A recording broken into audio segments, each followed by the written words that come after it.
Hello guys, আজকে মামের ঘরকন্নাতে আবার একটি নতুন ভিডিও নিয়ে আমরা হাজির হয়েছি। আজকে হচ্ছে বরবটি আর নারকেল দিয়ে ভাজা। তো দেখতে পাচ্ছ গাইস, মা কড়াইতে তেল গরম করতে দিয়ে ওর মধ্যে একটু হলুদ দিয়ে মা বরবটিটাকে ভাজা বসিয়েছে।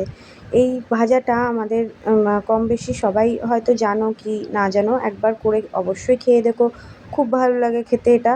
বরবটিটাকে আগে ভালো করে একটু ভেজে নিতে হবে, না হলে এটার সাথে নারকেলটা মিশবে না। তো বরবটি দিয়ে নারকেল ভাজা তুমি ডালের সাথেও খেতে পারো, ভাত দিয়ে, বা এমনিও খেতে পারো, খুব ভাল লাগে। দেখতে পাচ্ছ গাইস, মা লবণ দিয়ে দিয়েছে এর মধ্যে বরবটিতে, ভালোভাবে যাতে লবণটা মেশে, আর হলুদ দিয়ে দিচ্ছে আর একটুখানি। এবার এটাকে ভালোভাবে নাড়িয়ে ভাজা ভাজা হতে হবে, না ভাজা ভালো হলে এটা খেতে ভালো লাগবে না। তো দেখতে পাচ্ছ গাইস, বরবটিটা খুব ভালো ভাজা হয়েছে। দুটো কাঁচা লঙ্কা দিয়ে এবার নারকেল কুড়ানো নারকেলটা মা দিয়ে দিল বরবটির মধ্যে।